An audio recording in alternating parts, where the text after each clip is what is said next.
sambil berjalan saya akan sedikit review dari Ibu Dewi Wulandari. Kenapa menjadi menarik bagi panelis dan kami? Karena ada satu yang nampaknya sepele, tetapi ini menjadi fondasi utama dalam berbangsa ini adalah organisasi keluarga. Ya, bagaimana semuanya harus dimulai dari keluarga. Nah, Ibu, kecil gitu ya. Kita ingin konkretnya saja. Kalau ini kita bicara program pemerintah, ada gerakan-gerakan di masyarakat. Nah, bagaimana kita bicara pendidikan di keluarga itu bisa kita sepakat untuk sama-sama memperhatikan. Sedangkan dalam kondisi saat ini, masyarakat kita yang semakin acuh dan banyak hal ya yang membuat unsur di keluarga agak memudar gitu. Nah, Ibu, kalau dalam pemikiran Ibu, langkah konkret dan bisa dilakukan oleh masyarakat seperti apa? Bismillahirrahmanirrahim. Assalamualaikum warahmatullahi wabarakatuh. Waalaikumsalam warahmatullahi wabarakatuh. Saya mewakili MTS Darun Najah Banyuwangi. Di sini saya juga mewakili sebagai tenaga pendidik dan juga sebagai orang tua tentunya di rumah. Menurut saya, Pancasila itu sudah final. Dan menurut saya pula, yang paling utama adalah bagaimana kita itu melaksanakan Pancasila, membumikan Pancasila di bumi ini agar menjadi negeri yang sentosa. Itu menurut saya. Kenapa demikian? Saya sebagai orang tua dan sekaligus sebagai tenaga pendidik beranggapan bahwa membumikan Pancasila, mengamalkan segala isi Pancasila itu paling utama harus dimulai dari keluarga. Saya jadi ibu, maka saya akan berusaha untuk mendidik anak saya secara pribadi sebelum dia terjun ke sekolah gitu. Mengapa demikian? Anak kita, siswa itu ada di sekolah itu antara 7 sampai 8 jam. Waktu 24 jam kalau kita pikir-pikir lebih banyak di rumah, lebih banyak dengan keluarga. Betul apa tidak, Bapak? Betul. Maka menurut saya pribadi ini sebagai orang tua dan sebagai tenaga pendidik, orang tua di rumah, keluarga di rumah itu mempunyai banyak ruang dan waktu untuk bisa mendidik karakter, mendidik budi pekerti anak. Baik itu anak yang mau dijadikan seperti apa, itu tergantung pada kita. Maka secara pasti saya katakan, ini pasti, bahwa keluarga itu menjadi garda terdepan untuk membentuk karakter anak sesuai yang diinginkan, pendidikan karakter dan nilai-nilai Pancasila. Betul? Jos. Satu contoh ya. Di rumah ini yang nyata, yang sering dilakukan emak-emak khususnya, ya bapak-bapak juga sih jangan merasa tersinggung, tapi yang lebih banyak ketemu dengan anak itu kan ibu. Satu contoh bagaimana seorang ibu mengajarkan berkata dengan sopan santun, bagaimana mengajarkan anak di rumah supaya tepat waktu melaksanakan ibadah. Di sekolah kami yang notabene itu agama Islam semuanya itu sudah diajarkan untuk melaksanakan ibadah tepat waktu. Tapi kalau tidak dibarengi dengan pendidikan orang tua yang di rumah mengajarkan anaknya enak-enak main HP, harus kita ingatkan ini waktunya sholat. Itu kan sudah sesuai dengan nilai-nilai yang ada di Pancasila. Betul apa betul? Betul. Nah, selama ini kan orang tua itu beranggapan bahwa membuat anak menjadi berkarakter, bikin anak menjadi punya pekerti yang luhur, nilai-nilai Pancasila itu hanya dilaksanakan di sekolah. Yang seperti itu, misalkan di Bulusari ini ada seorang ibu berpikiran seperti itu pikiran yang salah. Mengapa demikian? Keluarga menjadi garda terdepan untuk membumikan Pancasila. Baru setelah itu sekolah. Saya pribadi, ini mohon maaf, memang karakter saya ngotot. Ya, semangat. Ya, ustazah ini. Baik. Kami perwakilan dari MTS Darun Najah itu berkomitmen untuk membumikan Pancasila.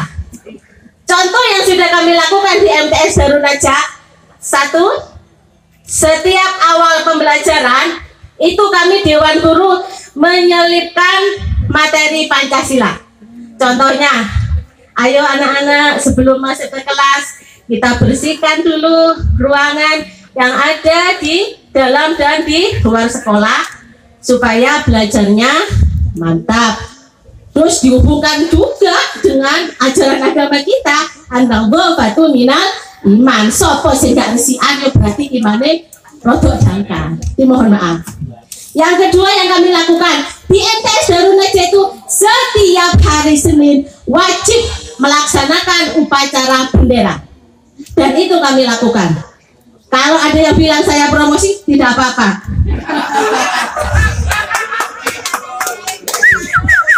Yang ketiga, contoh konkretnya saat PPDB kemarin itu kami mendatangkan TNI untuk melatih langsung Baris-baris. pendidikan baris berbaris untuk anak-anak.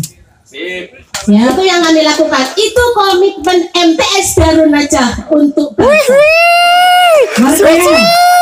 Masih ada Ibu? Ya.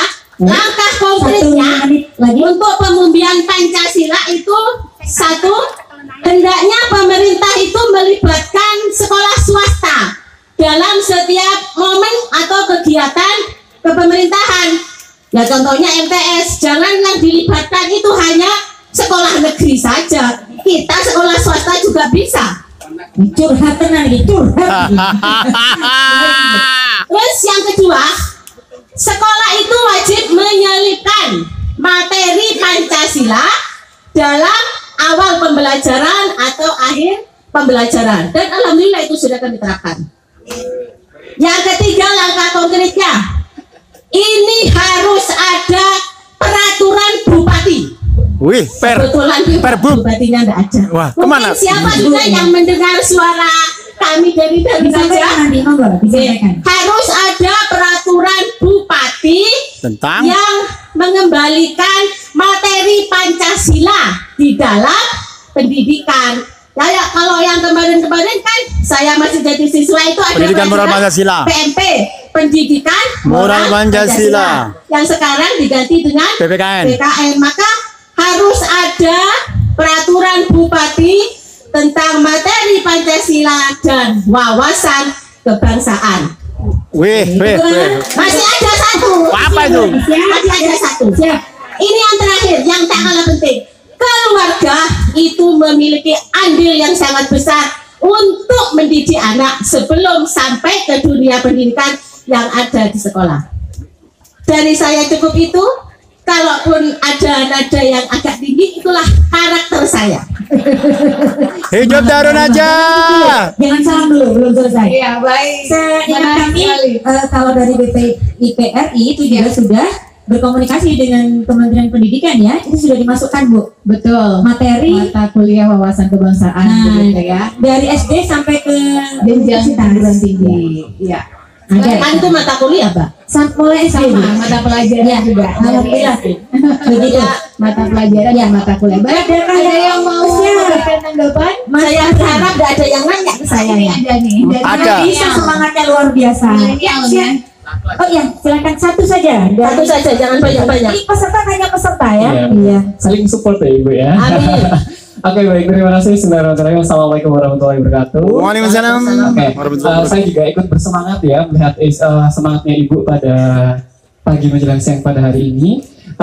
Ini Ibu mungkin sedikit yang mungkin perlu ditanamkan jiwa nasionalisme dan juga Pancasila. Terutama ternyata ini sudah diterapkan juga ya mungkin dari Ibu dan Bapak Kemenag Dinas Pendidikan, dan ternyata Ibu sudah diterapkan ya P5-nya. Jika sekarang sudah ada Merdeka Belajar, ternyata itu nanti harus ada di modul belajar dan juga harus ada di RPP-nya. Jadi secara tidak langsung ya.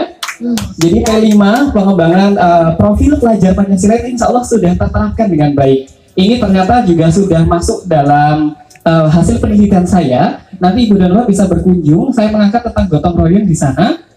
di Jurnal International Journal of Education. Ya, di sana saya mengangkat tentang program SAS, program inovasi Banyuwangi Siswa Asuh Sebaya. Dan ini sudah mendapatkan apresiasi luar biasa tentunya dari Universitas Negeri Malang dan beberapa universitas ternama gitu ya.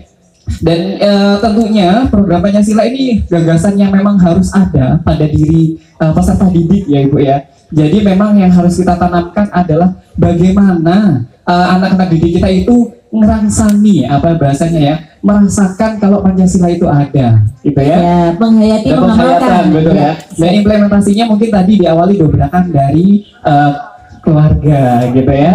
Mungkin itu sementara Jadi, masukan ini dan lebih juga beberapa kepada- informasi ya, ya. benar-benar Masukan. itu. Betul. Jadi Memberikan tegas sudah ya Bu ya. tegas informasi dan juga penguat mungkin juga informasi dari Ibu dan Pak.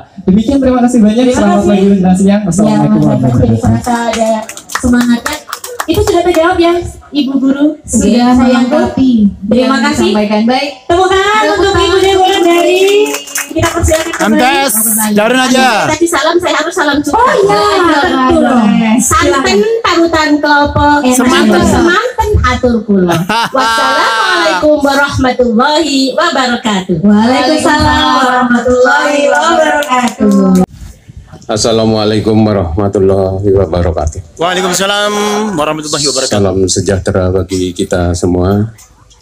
Yang saya hormati Kepala Mbakes Bangpol beserta staf, yang saya hormati Bapak Camat beserta Poror Pincap, Bapak Dandamil yang mewakili, Bapak Kapolsek yang mewakili, yang saya hormati Ketua MUI, Bapak Yai Amin, Bapak-bapak dan saudara-saudara sekalian, saya tidak bisa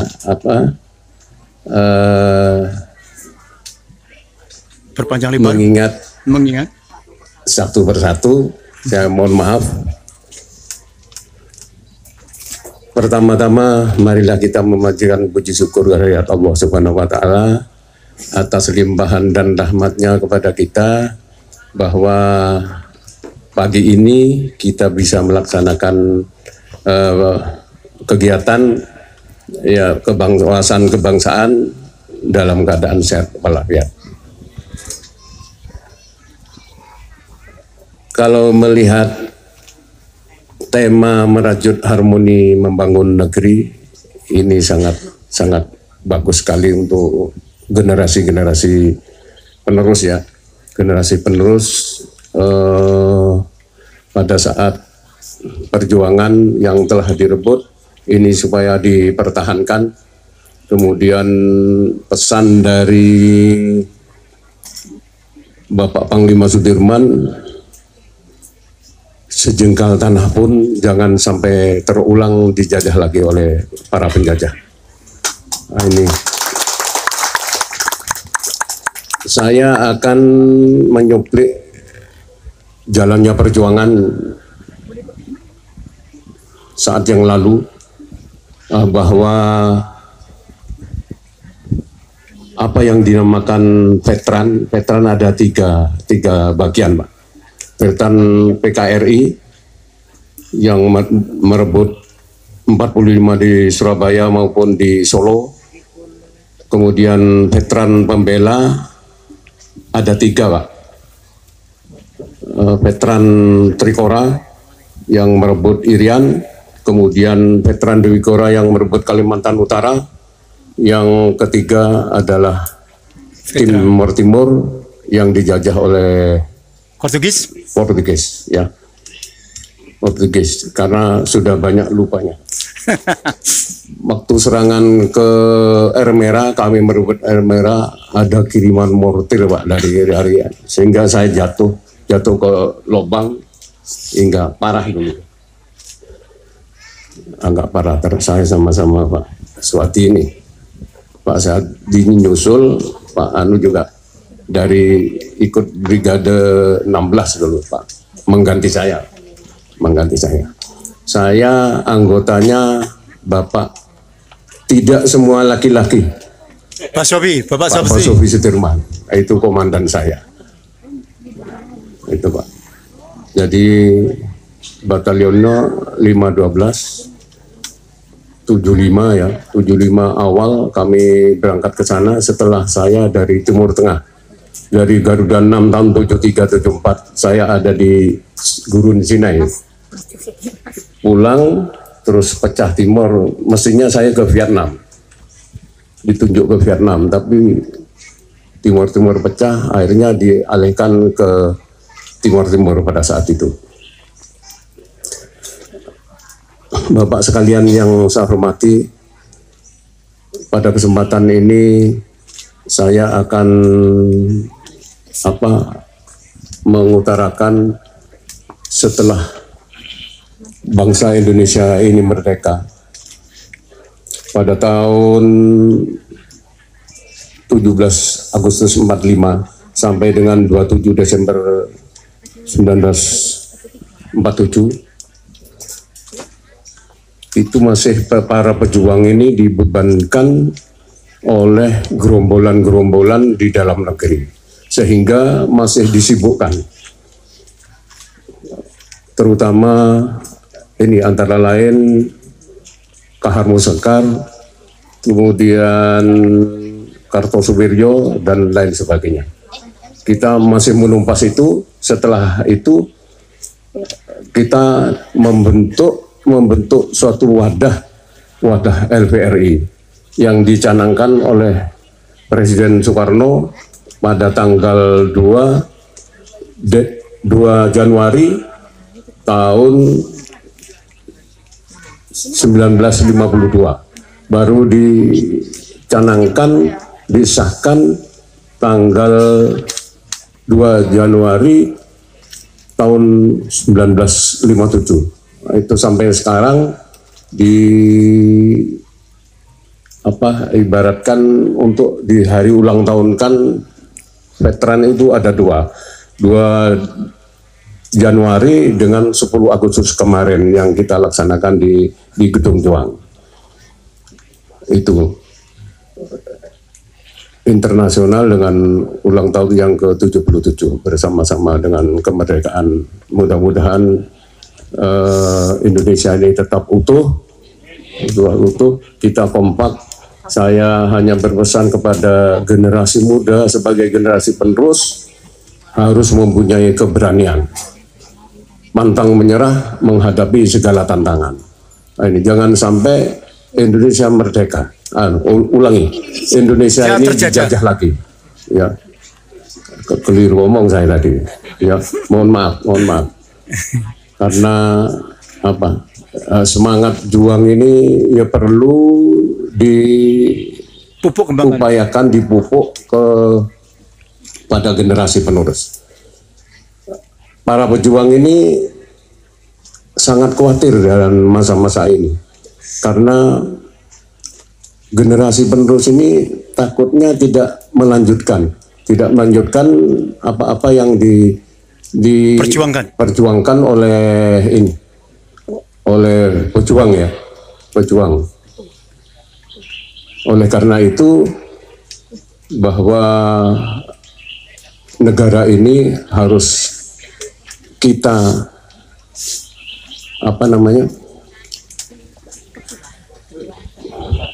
pertahankan ya. Bapak dan saudara-saudara sekalian, setelah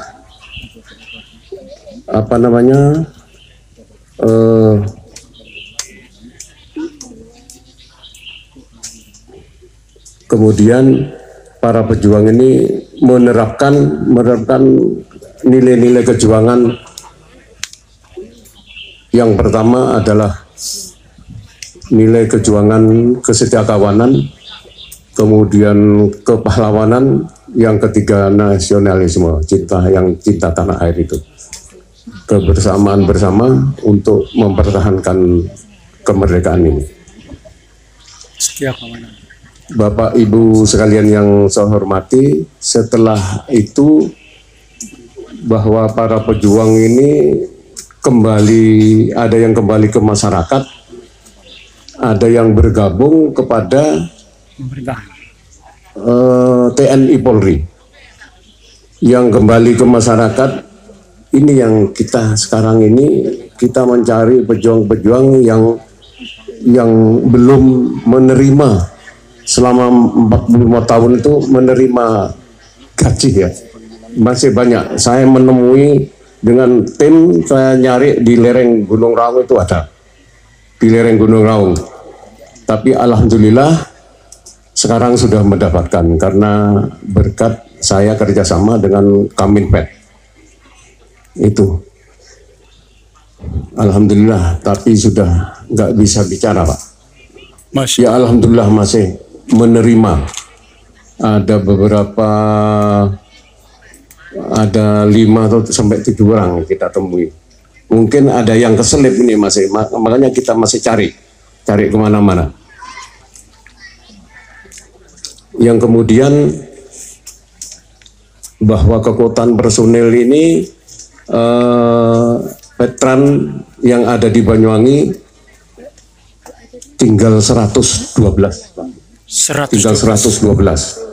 Ini pun yang separuh sudah lumpuh karena usianya 8 ke atas. 80 ke atas. 80 ke atas. Yang ada pejuang wanita yang 105 itu ada sekarang. Ada di Pandan. Tapi ya sudah nggak bisa jalan. Tapi ininya masih jalan. Itu yang saya prihatinkan. Selanjutnya kepada generasi penerus saya mewanti-wanti agar melanjutkan perjuangan. Siap. Ya. Siap. Perjuangan ini tadi kepada 10 anu, semoga sukses yang tadi sudah mendapatkan. Siap. Demikian yang perlu saya sampaikan, kurang lebihnya kami mohon maaf. Wabillahi taufiq wal hidayah. Wassalamualaikum warahmatullahi wabarakatuh. Mungkin itu saja sih pendapat saya.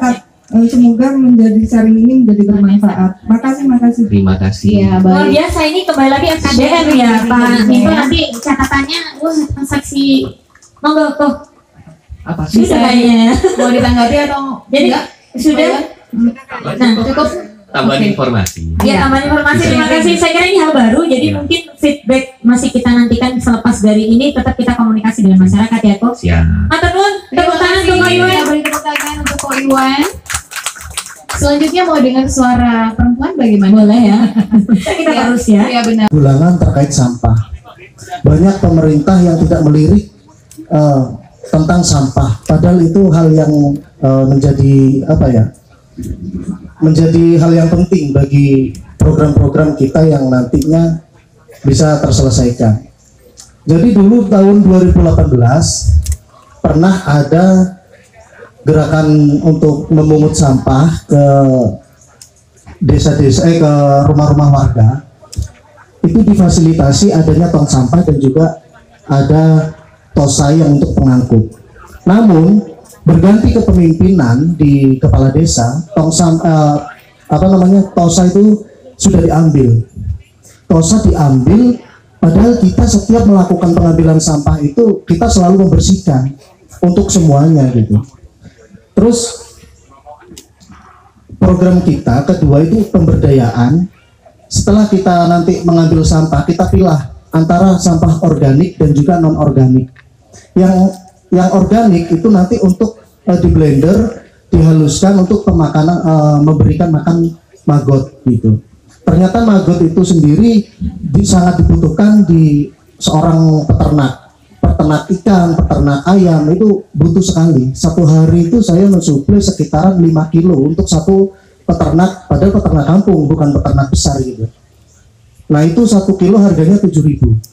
Kita sampai kewalahan, padahal itu di dusun sendiri. Kita sampai kehabisan. Terus dapat dari mana lagi ini maggot gitu. Untuk memberi makan maggot kita memerlukan sampah organik yang kita ambil di pasar-pasar subuh yang ada, padahal jauh itu jaraknya sekitaran 5 kilo sampai 7 kilo di pasar Gendong. Itu saya ngambilnya di situ.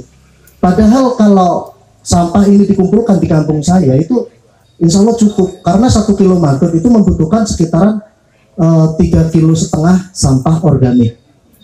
Nah, karena itu tadi TOSA diambil oleh pihak desa, jadi kita program sampah itu berhenti di situ. Program sampah berhenti. Padahal sudah kita pilah, selain untuk yang organik untuk pemberdayaan maggot, yang non organik juga bisa dikelola menjadi eco paving. Nah, eco paving itu tersebut dibuat apa? Karena kita ada di desa, sesuai dengan aturan yang namanya DDADD itu harusnya kan mengambil produksi yang ada di desa. Produsen yang ada di desa itu harus diambil. Apa produsen? Aja yang buka WA, Google. Lautan hanya kolam susu dan jalan cukup menghidupimu. Tiada pada tiada kutemui ikan danau dan menghampiri diriku. Orang bilang tanah kita tanah surga, ayo dan jangan tenggelam. Orang bilang tanah kita tanah surga, tongkat kayu dan kayu jadi tanaman. Bukan lautan hanya kolam susu, air dan jalan cukup menghidupimu. Tiada badai, tiada topan kau temui, ikan dan udang menghampiri dirimu. Orang bilang tanah kita tanah surga, tongkat kayu dan batu jadi tanaman. Orang bilang tanah kita tanah surga, tongkat kayu dan jadi tanaman. Kamu godong dewa, temu pisang karo pasti ora jamu. Kamu godong pandan, suwe ora ketemu pisang dong pasar kebangsaan.